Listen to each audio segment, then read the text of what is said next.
Ladies and gentlemen, welcome to another episode of Best of 5, your weekly FGC talk show. My name is Ilan, and today, Steve is dealing with an emergency, so he was not able to be on the show. However, I do have a co-host. Chat, you're the co-host, so pull your weight. All right? Don't leave me hanging. I'm gonna cut to you guys. I'm gonna read you guys. You're co-hosting this show now. Yeah, there you go. You're the co-host now. Chaotic Good Vibes, yes. So pull your weight. All right? Don't leave me hanging. You dang goobuses. All right. With that said, tonight on the show, we're going to talk about a weekly recap. Tonight on the show, we're going to talk about the weekend recap, as always. We're going to talk about the new pop-off meta. I don't know if you guys have seen this, but there's a new pop-off meta that is going around, and we're going to break it down for you guys tonight. We're going to also break down the Dragon Ball FighterZ World Tour announcement and what the new World Tour is going to look like. Street Fighter 6 is making an appearance over at San Diego Comic-Con. We're going to talk a little bit about that, and we're going to run through the CLG Run It Thursdays, which is a new weekly with not a new format, but a different format than we're used to. So that's going to be pretty exciting. So without further ado, unfortunately, Steve's not here, so I have to set myself up for this. So, ladies and gentlemen, here is your weekly recap.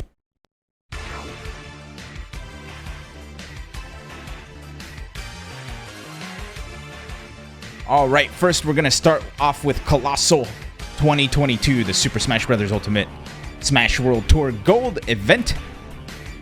And it was won by the one, the only, the man, the myth, the legend, the MK Leo. Runner-up, of course, is the Moist, the Maester, Shag, and Bloom Forever, along with Gluttony, rounding out the top 5. Siskui, Mr. R, and Naitoru, rounding up the top 8. And let's take a look at the tied for 9th. We got Leon, Nightox, Quick, and Tarek, and tied for 13th, we have BJ. That is BJ. Leon, Luigi, and Space. The entirety of Space was there. Take my word for it. Next, let's take it over to Get On My Level. This is a Smash heavy recap this week. Get On My Level, another Smash World Tour Platinum event this time around. For Smash Ultimate, Onin, representing the USA, holding off the Canada invaders of Big D and Rids. Cosmos and Cola rounding out the top 5. Cosmos, Cola, and Syrup rounding out the top 5. Aaron, the Moist Boy, and Goblin rounding out your top 8. And tied for 9th, of course, is Larry Lur, ouch, Tilda, and Zanato. And tied for 13 is Icy Mist, L.A. Grimace, Sinji, and Soar. On still Get On My Level, we also had the Smash Brothers Melee tournament, which of course was won by the one, the only, the Hungry Box, Liquid's Hungry Box, taking it over Jamook in a very, very exciting grand finals. Zane taking 3rd, Joshman, IBDW, and Mango rounding out your top 5. Moist, Moki, and None round out the rest of your top 8. Tied for 9th, Amsa, Lucky, Noel, and S2J. And tied for 13th is Ben, Frenzy, Scherzo, and the one, the only, the Smash Daddy. The Smash Daddy making a return. Along with the Smash Brothers tournaments on Get On My Level, there were a lot of other tournaments as well. Guilty Gear Strive, won by the Peppery Splash. Nickelodeon All-Star Brawl, Slice and Dice takes it. Rivals of Aether singles and doubles, won by Cake Assault. Doubles, of course, with Cake Assault's teammate, the Penguin. Super Smash Bros. Melee doubles by won by IBDW and Jamook. And Cruise was taken by Fatino, Frenzy, Kingu, Max, and Professor Pro. The Smash Ultimate doubles was taken by Linus and Lucy. And the Cruise was taken by Day, Demon, Ellie Jamin, I hope I pronounced that name right, Serenity, and Stefan. So big ups to everybody over there on Get On My Level for a good weekend. Good tournaments were had by all. Now, enough about the past. Let's look forward to the future. what to watch this week. On Friday, tomorrow at 3 p.m. Eastern, Double Down 2022 begins. It's another Smash World Tour Platinum event. So you can head on over to VG Bootcamp, VG Bootcamp 2, VG Bootcamp 3, and Rivals of Aether, and that'll be taking place all throughout the weekend. UMAD 2022 taking place as well, starting on Friday at 7 p.m. Eastern. And the Capcom Pro Tour Online South America West qualifier is taking place this Saturday at 5 p.m. Eastern over at Capcom Fighters. So that's what you have to watch this coming week. And that was your weekly recap. Oh, dang it. Still getting used to this controller. All right, there we are. Well, and everything's gone downhill. Everything's gone downhill. Oh, no. What am I doing? How does this work? Where am I? There we are. Hi, everybody. So, for those of you that missed it, Steve's not here, so you're my co-host, chat. Deadass, no recap. Animate Sam. We got your email. We're looking for that Smug interview. Animate Sam emailed us requesting the Smug interview. We're looking for it. As soon as we have it, we're going to edit it down, and we're going to try to repost it, or at least try to make a small segment on the show here. Speaking of segment, ladies and gentlemen, something important happened this week at Get On My Level, and that is the new pop-off meta. So for those of you that don't know, the new pop-off meta was indeed revealed in the winners finals of the Smash Melee tournament between Hungrybox and IBDW.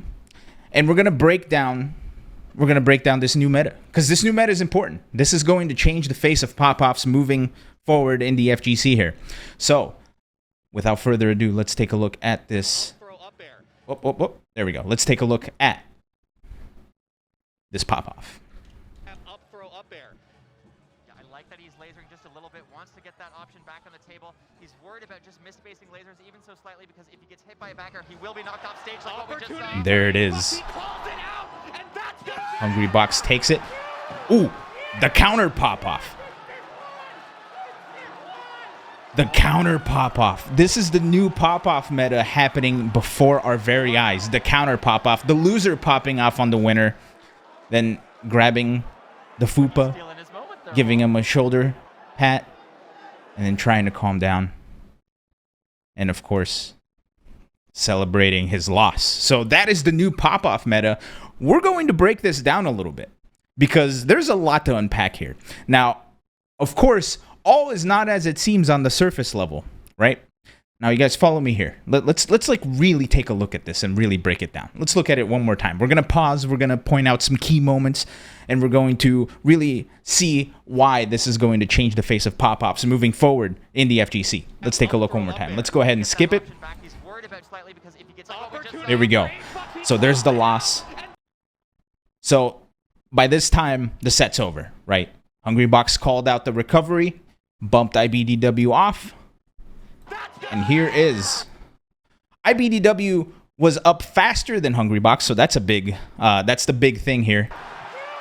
Look at the hopping right in his face. Woo!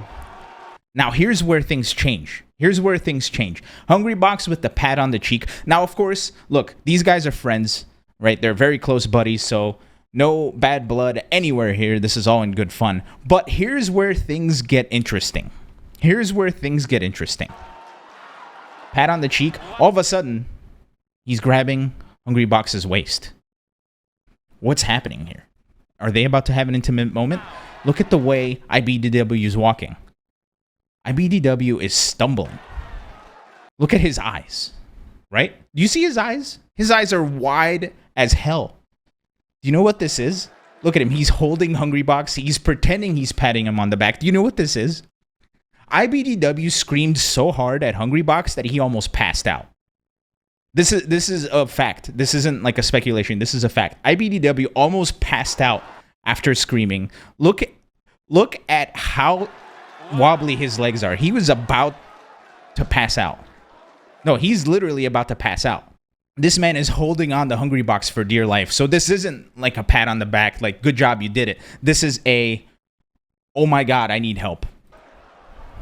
he yelled so hard that he almost passed out, and he needed to take a moment. And Hungrybox enjoying the moment as well, that the reverse pop-off caused this man to almost pass out from screaming too loud. That is, I believe, the craziest pop-off I've seen in a long time. It's a new pop-off meta, the reverse pop-off.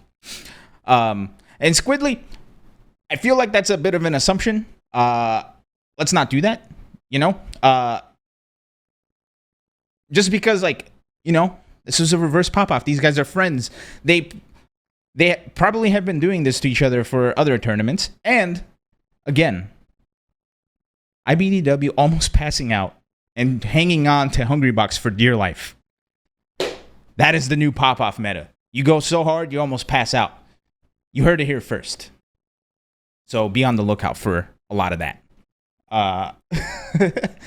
So, this said, I believe it is time for us to move on to our next topic. I can't wait to lose. Yeah, honestly, me neither. Losing is going to be pretty fun. Now, here's the situation. Let's move on to our next topic, which is the brand new Dragon Ball FighterZ World Tour announcement. Ready for this? Watch this.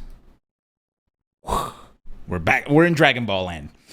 Now, Dragon Ball FighterZ World Tour was announced last week at the DBFZ show, and we got all the deets for everything that they're going to do. Let's take a look at the new and improved Dragon Ball FighterZ World Tour setup, shall we? First, there's 11 regions this time around. There's NA West and NA East, Mexico, Europe 1, 2, 3, and 4. So 4 European regions, Japan, East Asia, Southeast Asia, and Australia. So 11 big regions for people to qualify in. We have the event categories, which are the Power Plus event, which are your super duper big events. Right now, I think they only have one announced, and we'll get to that in just a sec. We have the Power events, your majors, your fun stuffs. And we have the Tenkaichi events, which are basically like the Tekken Dojo events, right? It's like the local/online events that a lot of fighting games have been implementing in their world tours, which is a great thing for building up the locals and the grassroots communities, right? It gives everybody a chance to find their way up to the top. Here it is. Power Plus event. Evo's the only one announced, probably going to be the only one, right? Evo's usually the only like Power Plus, the Masters Plus, the Super Plus, Platinum Plus, whatever you want to call it.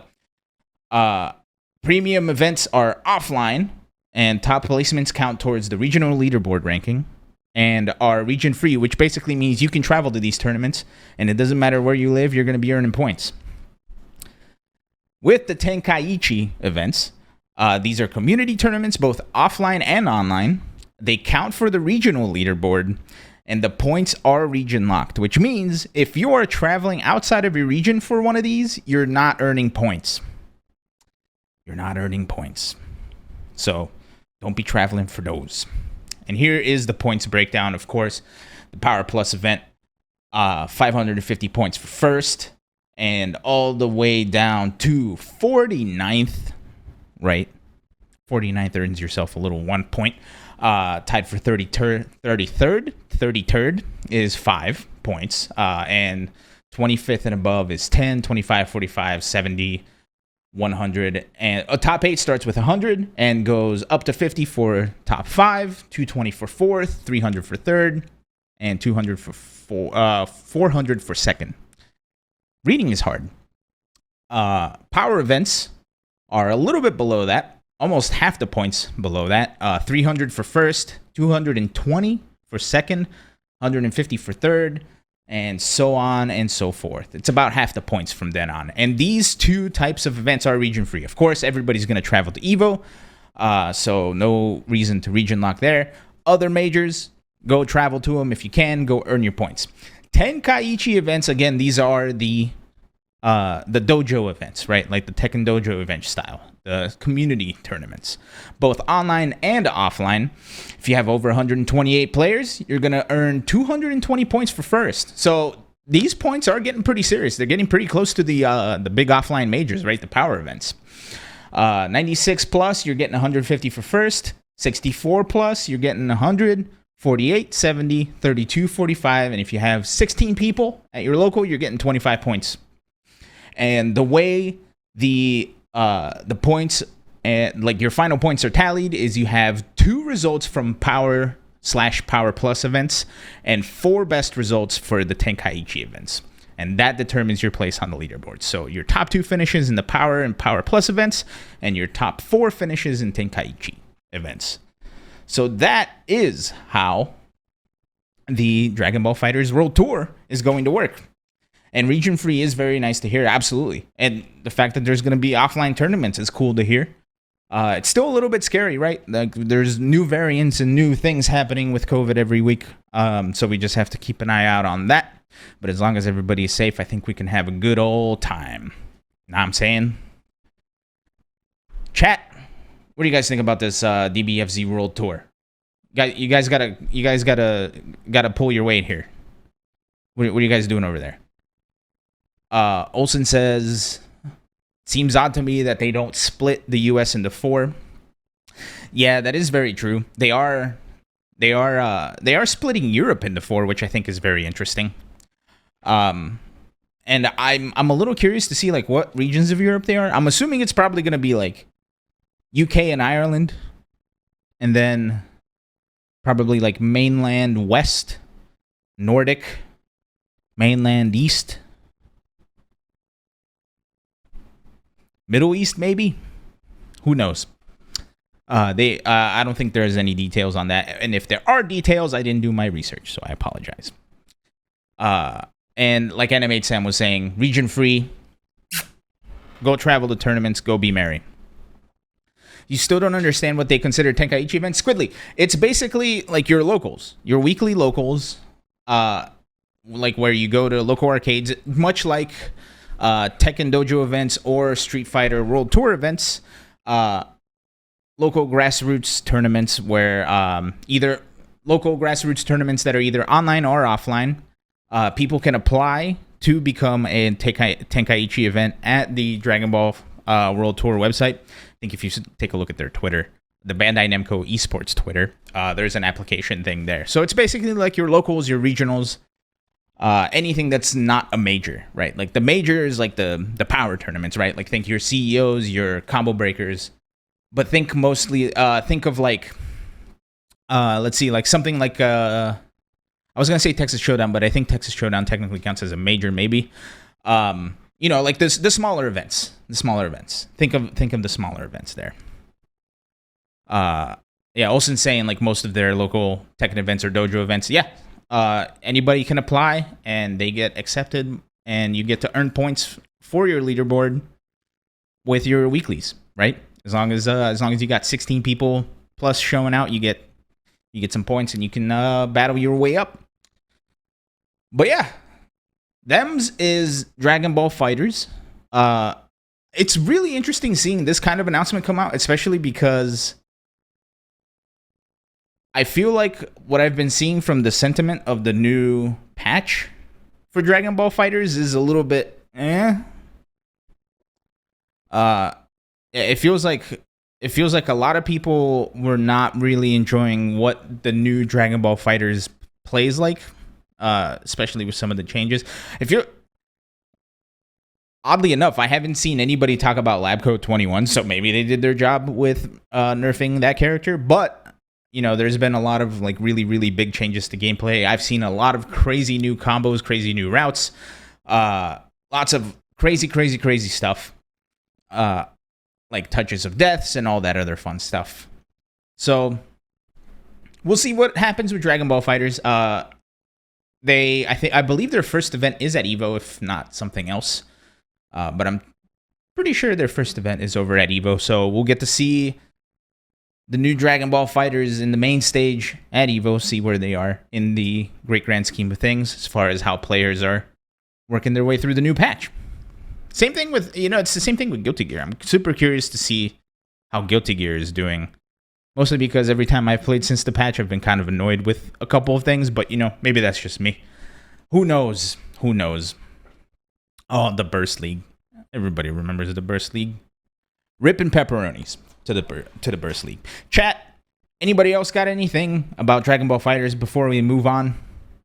I just realized, like, I'm about halfway through the show, and it's like 30 minutes, so this is probably going to be a 1-hour show today. It's what happens when Steve's not here. It's a shorter show. All right, chat going once, going twice, and we're going to talk about Street Fighter 6 now. Oh, you feel like trying to get it up and running is going to be a wonky road due to Dragon Ball FighterZ?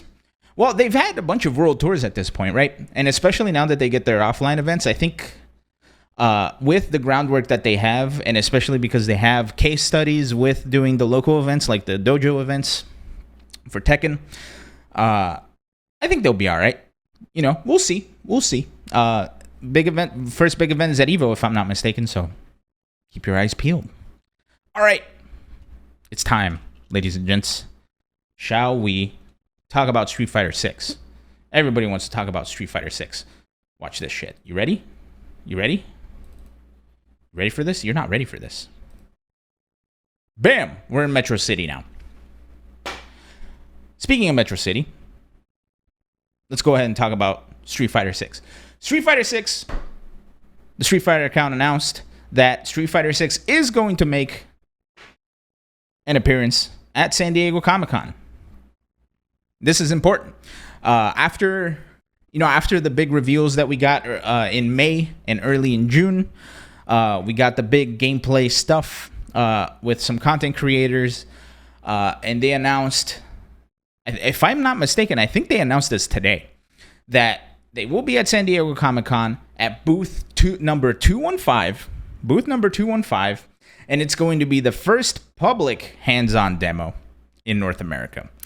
I believe they're running an older build because they said you'll be able to play as Luke, Jamie, Ryu, and Chun-Li, so no Guile.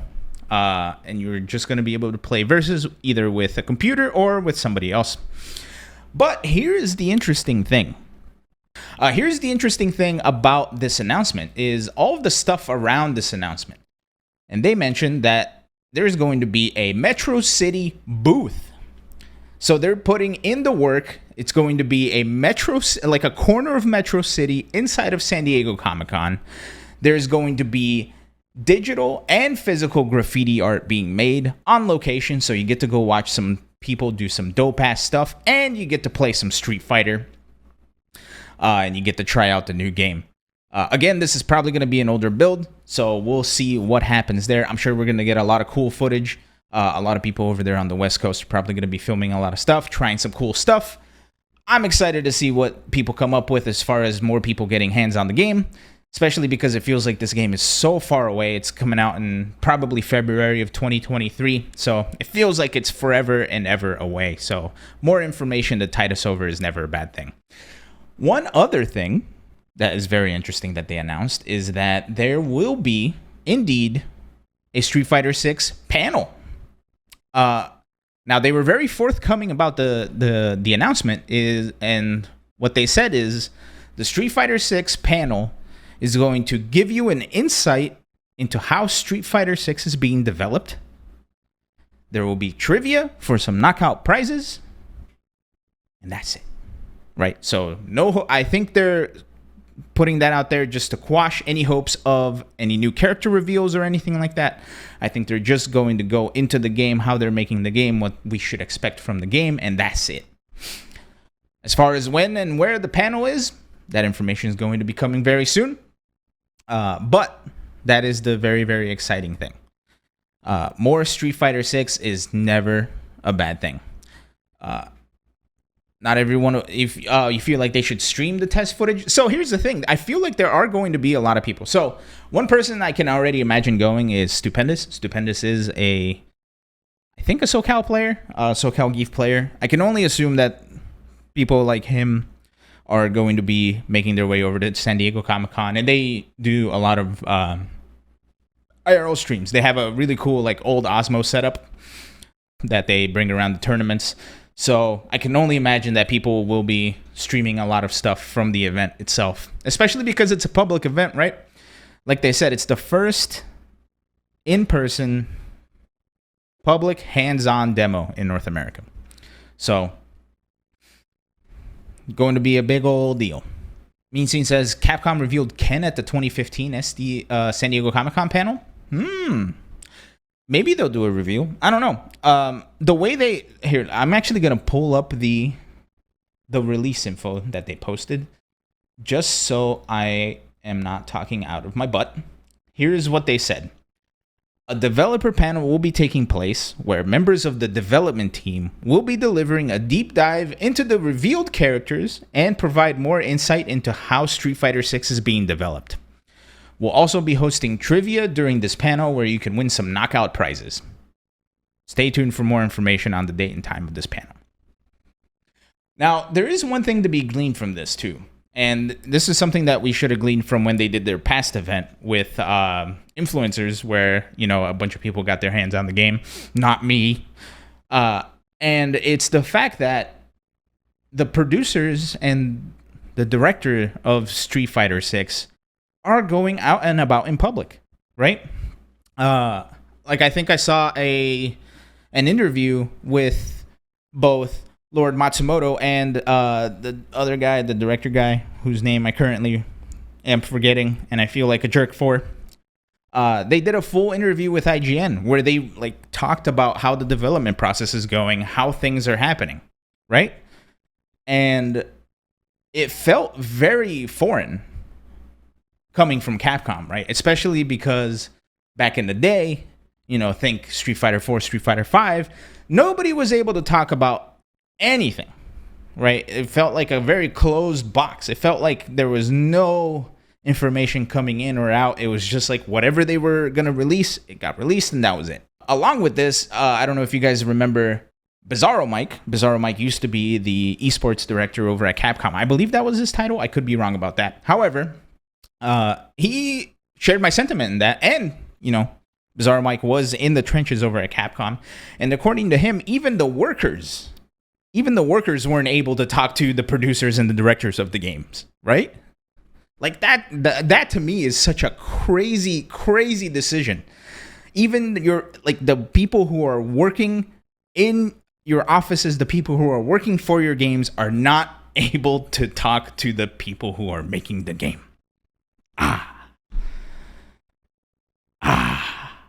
But this is such a huge change, and it feels like it's such a positive change, right? You have some director, you have the director and the producers who were working on Street Fighter 5, who are, I think they have a fresh and more modern perspective on how to communicate with the community at large and how to make a game, right? Like, look at what they're doing. Look at Metro City back here. You see this shenanigans? Like they're really embracing the street version of this, right? They're gonna have live graffiti artists. They're going to have an actual booth that's like a corner of Metro City. So they're really pumping money into Street Fighter 6 and in the marketing efforts, right? The thing I can remember the most about Capcom was this the Resident Evil 7 demo that they had at PlayStation Experience. I think it was in 2016, where they legit built a house in the middle of the show floor, and you had to sign up for a specific time, and you got in there, and they put you in the VR stuff, and you played the VR thing, and when you took the VR thing, you were in the room that you were in the game, and then you had to it was like an escape room. You had to find your way out, right? Like the fact that they're putting this much effort into Street Fighter 6, the fact that they're making a Metro City booth. There's going to be graffiti artists there hanging out. There's going to be photo ops, right? Like they're going to have a bunch of stuff to draw people into this booth. And it feels like this is an attention that Street Fighter has not received in a long, long time from Capcom. So I think this all bodes well. And I can't see what comes out of San Diego Comic-Con, right? Somebody said that they announced Ken at San Diego Comic-Con in 2015. Camera delayed with audio. What? All right. There we are. Thanks for derailing the show, Olsen. Look, chat, you guys are supposed to be my co-hosts here. Right now, you're not doing a good job, especially you, Olsen. No, it's all good. No apologizing. It's all good. Now, end of the day, here's the sitch. Street Fighter 6, more Street Fighter 6 in the hands of the public, not a bad thing. Actually, it's the opposite of a bad thing. It's a good thing. You remember Nintendo making New Donk City for San Diego Comic-Con? Yeah, see, like that's the crazy thing. It's like from what I can remember, as far as Capcom booths go, specifically Street Fighter Capcom booths, I think they were just booths, right? Like it was just a giant wall with some screens that you can go up and you can play the game, and that was it. So having this kind of attention on Street Fighter V and having this kind of push from Capcom for Street Fighter 6. Did I say Street Fighter 5 before? I meant Street Fighter 6. Having this kind of push from Capcom, can't wait. Build a mini city at a con and have a successful game. Look, that's marketing, right? Like you get people excited for your game, you get all this crazy stuff. You know what another game that had a giant booth at the Sony PlayStation experience was? You guys remember that game Let It Die? That Suda 51 game? That game's badass. It was super fun.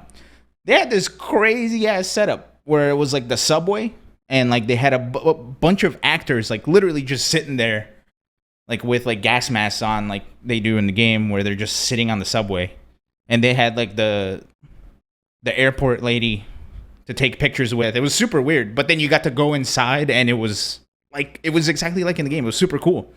Like you would walk inside, and then you would go through like this maze, and then you got to play the game.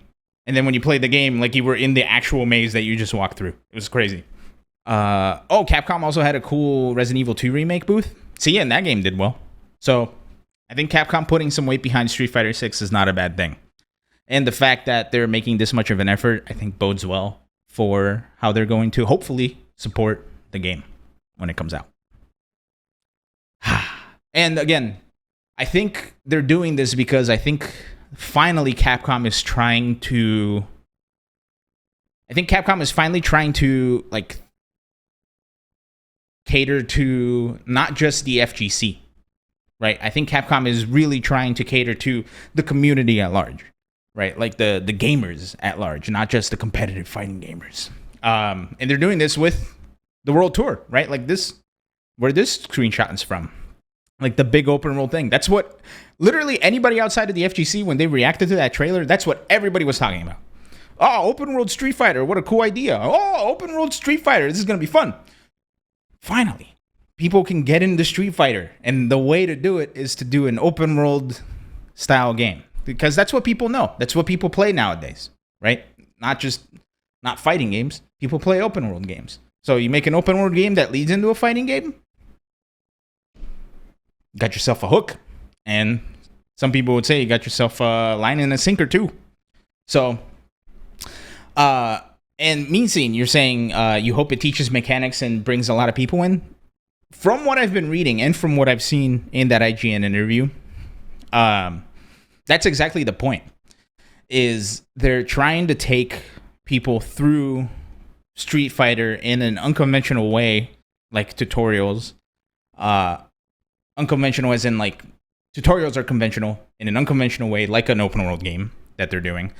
And the end game is people going online and fighting other players, right? Like, so the whole bread and butter of the game is learning and like going through this journey and growing. The end game is the competitive side of it, right? I think that's a beautiful idea. I can't wait to see it. And I really do hope maybe they have a surprise announcement or two for us. But you never know. You never know with Capcom. You never know. Okay. Anybody have anything else left to say about Street Fighter 6 and its eventual presence at San Diego Comic-Con? Let me check the dates. I forgot what date of San Diego Comic. It's July 21st through the 24th, so it's 2 weeks away. 2 weeks away. Literally 14 days from this exact moment. 14 days from today. So if you're out in SoCal, go peep it, will you? Comic-Con's usually a pretty good time. Although, granted, I haven't been to a Comic-Con since, the world ended. But I can only assume it's still probably good. Animate Sam, you're saying you're not buying a Street Fighter Series Day 1 anymore? Look, Nobody blames you. But I'm a sucker. I'm a glutton for punishment, so I'm probably gonna get it. Does that mean that Evo will have the demo? Money Green asks. Look, that was my assumption as soon as Capcom showed that there's a demo, a playable demo, or a playable version of this game. My assumption is they're taking it to Evo, right? It makes sense to me, right? Like, how would you have? Granted, again, maybe, again, we have to remember this is a new team with a new focus. Maybe Evo is not in their game plan anymore, right? Like, maybe the FGC is not in their game plan anymore. They're trying to cater to the general casual audience, as it were. So maybe not. Honestly, I think once we see what happens at San Diego Comic-Con, I think we'll have a much better idea of where Street Fighter 6 is going and where it's going and how it's going. You're saying that would be pretty dumb considering competition is the end game? We'll see. Again, new focus, new team, fresh focus, fresh team. And according to the interviews, again, maybe we shouldn't take the people at their word for it, but according to the interviews and some of the articles being written, apparently the morale over at Capcom, people working on this game, is through the roof. Everybody's super excited. Everybody's loving it. I don't know if that's just propaganda. All we can do is take the Lord Matsumoto and the director guy whose name I currently forget, and I hate that I'm forgetting it. All we have is their word. So, and they're saying everybody's pretty passionate about it. And if they are, and honestly, it kind of does seem like they are. Like from what we've gotten so far, it does seem like they're putting some heart and soul into the game. So, I think that honestly is like the biggest green flag that we can see. This game is all in house this time around. Yeah, I believe so. They even have a band. Capcom has like the Cap Jams band. Granted, I don't know if they're gonna have music for this game just because it's a little bit different. But actually, what? Now that I think about it, with the way some of the character themes are going, I think Cap Jams is doing the soundtrack for it. Along with, they're probably gonna have other notable figures doing soundtrack for it as well. And yeah, Street Fighter V was very outsourced. Specifically, the netcode. If you guys recall, I believe the netcode was handled by a Korean company. And I think one of the big things that they were having an issue with updating the netcode is that since it was outsourced, they probably didn't have any legal way of fixing it. So, but yeah, they are using the RE engine. RE engine's pretty badass. They are using all of the people over there at Capcom. It does feel like it's they're finally putting some of that Capcom money. And Capcom's been doing a lot better since they were working in Street Fighter V, right? Like, think of all the bangers that they've put out since Street Fighter V was released. Resident Evil 7, Monster Hunter World. Monster Hunter World was, I think, a demo over at PlayStation Experience when Street Fighter V Season 2 was out. Resident Evil 2 remake. Resident Evil 3 was kind of but Resident Evil 8. The new Monster Hunter's coming out. Devil May Cry 5, right? Like, Capcom is kind of like getting its, like, they're getting momentum. So the fact that they're throwing this much weight on Street Fighter 6, I think it bodes well for all of us. Sorry, I forgot to breathe while I was ranting. Mega Man's in a trash can somewhere. Yeah, that's true. Yeah, Mega Man Legends 3. RIP. But yeah, honestly, I think this bodes well at the end of the day. So, big ups to Capcom. Let's see where they take it from here. We'll find out more in 2 weeks. And I'm sure we'll be back in 2 weeks and we'll be chatting about it. Mega Man. Honestly, I just kind of want like an Automobilista. For those of you that don't know, that was an old Capcom racing sim. We've rambled on about Street Fighter 6 enough. Today's going to be a 1 hour show because I went through these topics way too fast. Let's go to our final topic, and this one I'm pretty excited to talk about because it's new stuff. I like new stuff. Let's talk about Run It Thursdays. For those of you that don't know, Run It Thursdays is the CLG weekly, right? A little while ago, CLG announced that it was doing fighting game tournaments after they picked up Cuddlecore, Brian F. Did they pick up someone else? I remember they had Silhouettes, but I think I've stopped following. Anyway, CLG, they're doing weekly tournaments, except here's the big deal here is they're doing weekly tournaments with a different format than usual, right? CLG Run It Thursdays is a weekly tournament, online tournament. They have both a East Coast bracket and a West Coast bracket. Both brackets start at 4 p.m. at their respective times on Thursday, so it's going on right now. The West Coast portion of it starts at 4 p.m. Pacific, and the East Coast portion starts at 4 p.m. Eastern. And then they have the top 8s later on in the day. The format for this is the ladder format. For those of you that don't know what the ladder format is, this was the same format that they used, and here's a throwback for you. I don't know if a lot of people even remember this, but the ladder format was used for the E-League Geico Amateur Series in 2017, where the finals took place at PAX West. And I specifically remember this format because this is an assumption, but I truly believe I'm the reason Cien from Texas got to go, because that guy and I played all night and that dude beat me like 30-0, right? So I think I gave him enough points to qualify just on our matches alone. The way ladder formats work is there's a window of time, right? I believe for Run It Thursdays, it's from 4 p.m. until about 7:30. Let me double check that. And what happens is you go into the site, and they're using start.gg. You go into the website and you click Find Match. They match you up with someone, much like any other tournament. You then play your match and you report your score. Once your match is over, you can then play another match. And you can play as many matches as you want or can until that time is over. And then whoever has the better score, the top 8 scores get placed into the traditional top 8 bracket. As of an hour ago, they're running the Street Fighter V East, and it's IDOM versus Pokey, WPN versus the SayFF, Kudo 33333 versus Joe Umarogan, and NYC Furby versus Ramsey. So that's going on right now. And they got some pretty cool commentators. They have Logan, Rob TV on the mic.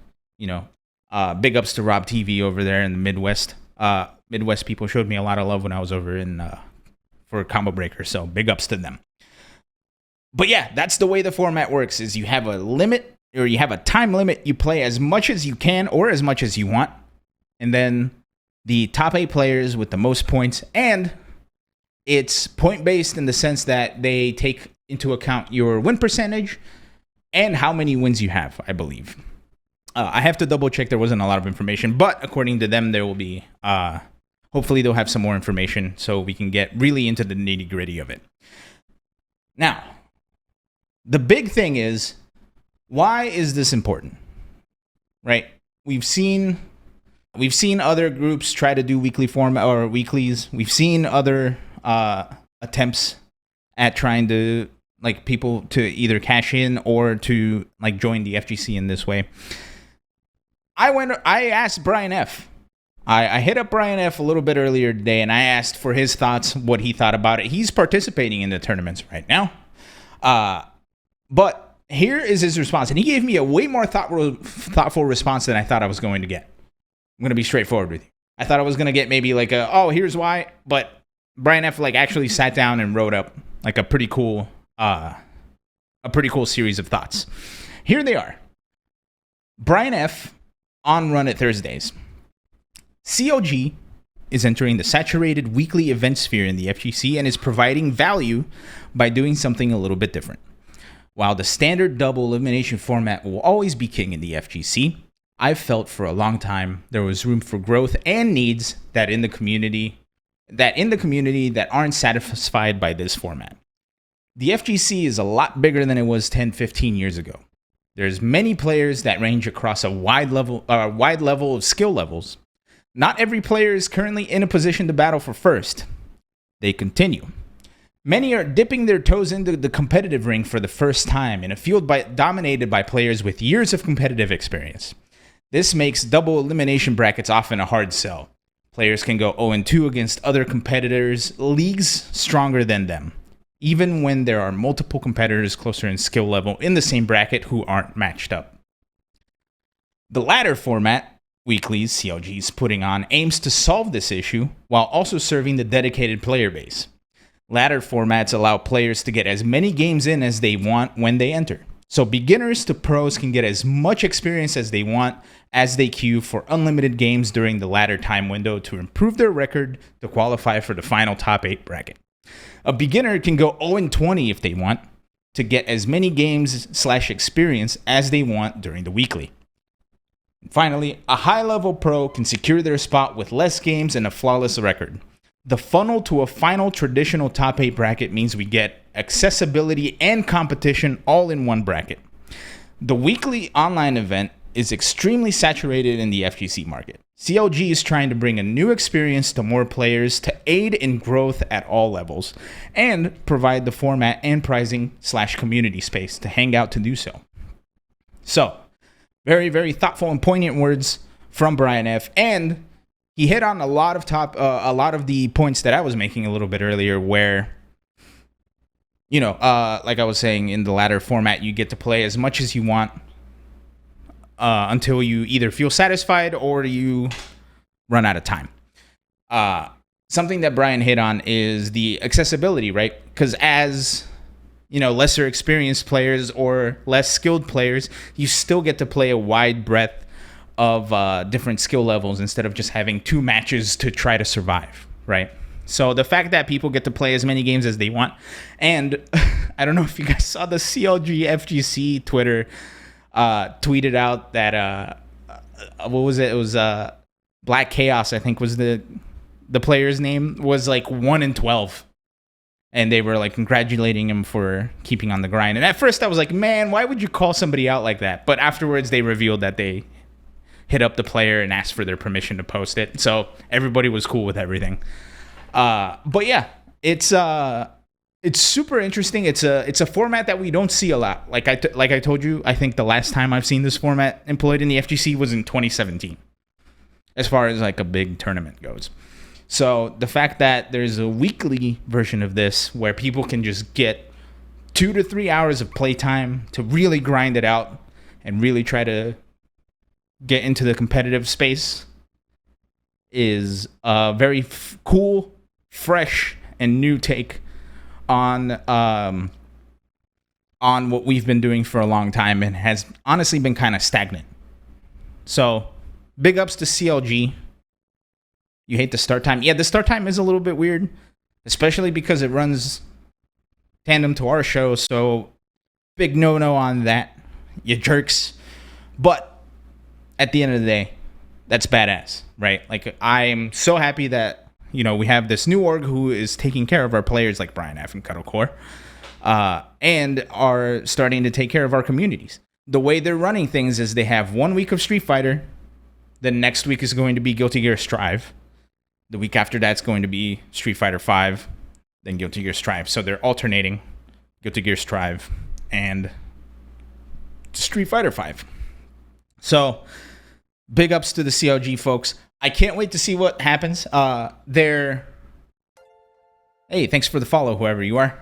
I can't wait to see what happens when this tournament actually gets up and running. I can't wait to go see the West Top 8. The West Top 8 starts in about an hour. It starts at 8 p.m. Pacific, which is in about an hour. And the top 8 for the East Coast, I believe, started about an hour ago. Yeah, it started about an hour ago. So it started right when we did. And it'll most likely go on probably until like 9:30 where we end. So open up a tab and leave it in the background, but stay here with us. And then you can go over there when we're done with the show, all right? But yeah, so big ups to, first of all, thanks to Brian F. for taking the time to sit down and write a really, really thoughtful reply about this cool new thing that's happening. Big ups to the CLG crew over there for bringing a fresh perspective to our stagnant scene. I wouldn't call our scene stagnant, but it does feel like the double bracket or the double elimination bracket format has been kind of stagnant. And there have been a couple of other formats that have been tried, but nothing has really stuck. So I'm really hoping that this does stick. Especially since, again, this is one of those formats that I think caters to the individuality of people, right? Like, you can have someone play like 4 matches and then say they're done. Or you can have someone play 50 matches and then say they're done. Or you can have somebody play 30 matches and then still be ready for more next week, right? So big ups to them. Really wish they would change the time, though. But yeah, chat. Any thoughts? What do you guys think? Do you guys like this ladder format? And you in the YouTube comments, do you like the ladder format? I'm gonna read YouTube comments on the show starting next week. You guys can email us too. I'll probably read some stuff on the show. But yeah, I'm super excited to see where this stuff goes.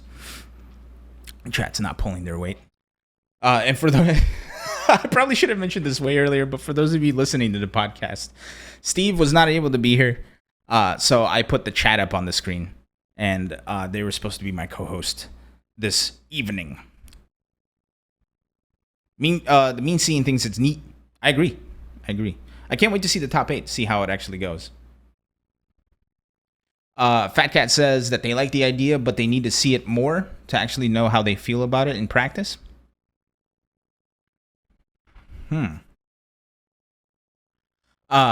Yeah, no, I'm excited to see the culmination of it today, Fat Cat. I'm especially interested to see what kind of players make it to the top, right? Because it's not just a traditional 0-2 bracket. So I'm assuming there will be players who don't usually get into the top 8 of something, but just through sheer tenacity are going to be able to make it up there, as opposed to some of the regular names that are up there. So I can't wait to see that. Squidly says, I think it's interesting, but I feel it's a bit limited despite the CLG group having a ton of big esports money. Limited in what way? Oh, just Street Fighter V and Strive. Well, I mean, look, this is their first foray into this thing, right? I think the first, that CLG FGC Twitter, I think is less than a month old. So I think this is their first foray into it. I would love to see them expand it if it goes well. I would love to see them adjust it if it doesn't go well, the fun stuff.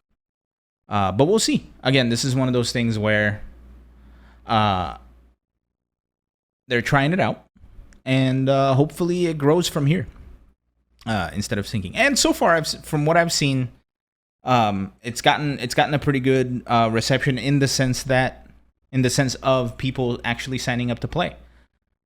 Let me go over to the registration just so we can just get some numbers here. Let's see. Street Fighter V East Coast ladder had 55, 56, 57, 58 people signing up. That's really good for a first go at an online tourney. And the West Coast ladder had 62 players. That's really good. That's pretty good. I think that's a really good reception, man.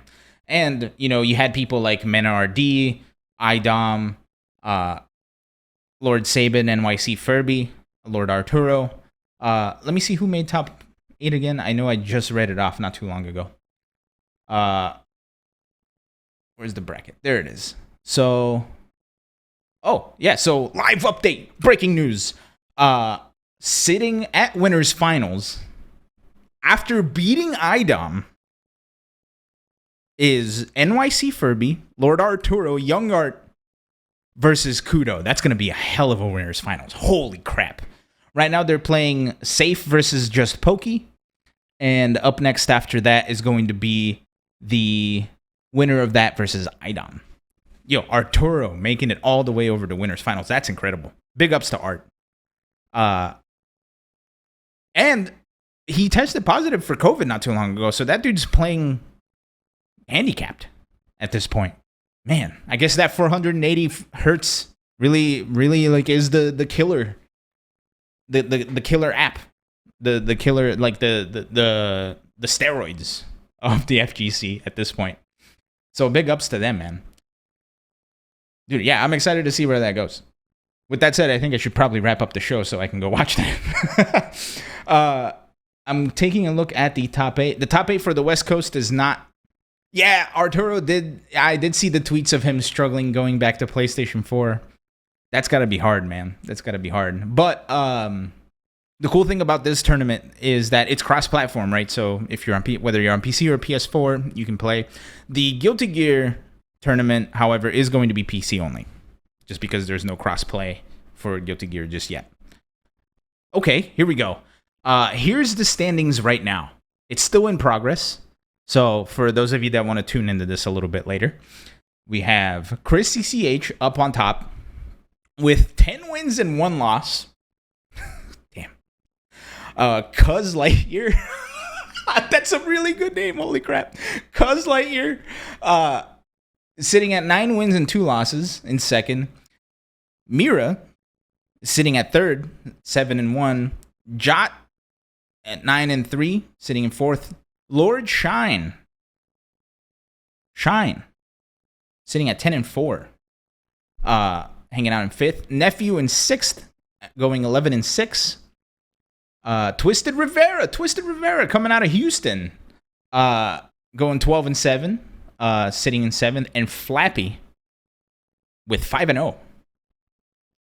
And Samurai also chilling in 8th. Oh, Flappy and Samurai are tied. Ooh, I wonder how they handle tiebreakers. That's going to be interesting to see. But both Flappy and Samurai hanging out in 8th, going 5 and 0. 5 wins, 0 losses. JB immediately underneath that at 6 and 1. I really need to sit down and figure out how they're tabulating these points so I can get a better handle on it. But that's going to be a hell of a top 8. Damn.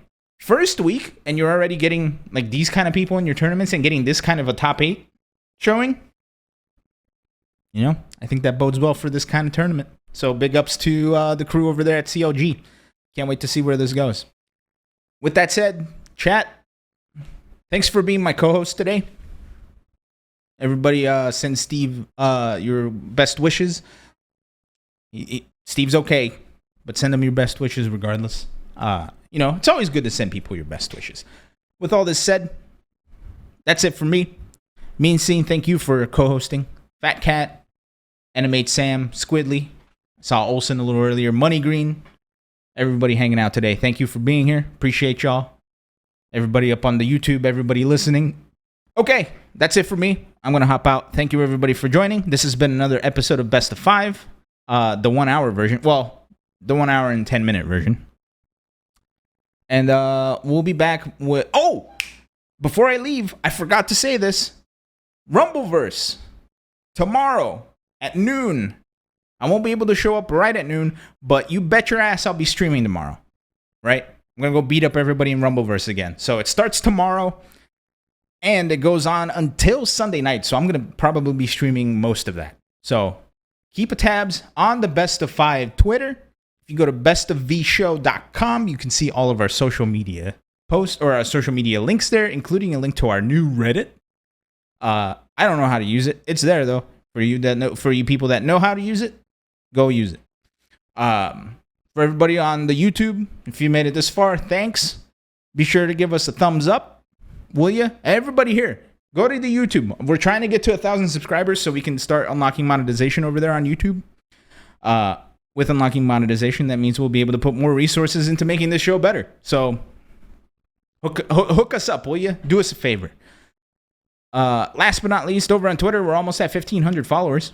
So go follow that. I'll try to come up with something. Honestly, I might just make Steve watch me play Night Trap if we get to 1,500 followers over there on Twitter. So I'll go do it. All right. I think I'm officially out of things to say. Ladies and gents, thank you for joining. This has been another episode of Best of 5. And since Steve is not here, I guess I will say the words good night, Canada. Thanks, everybody. Bye.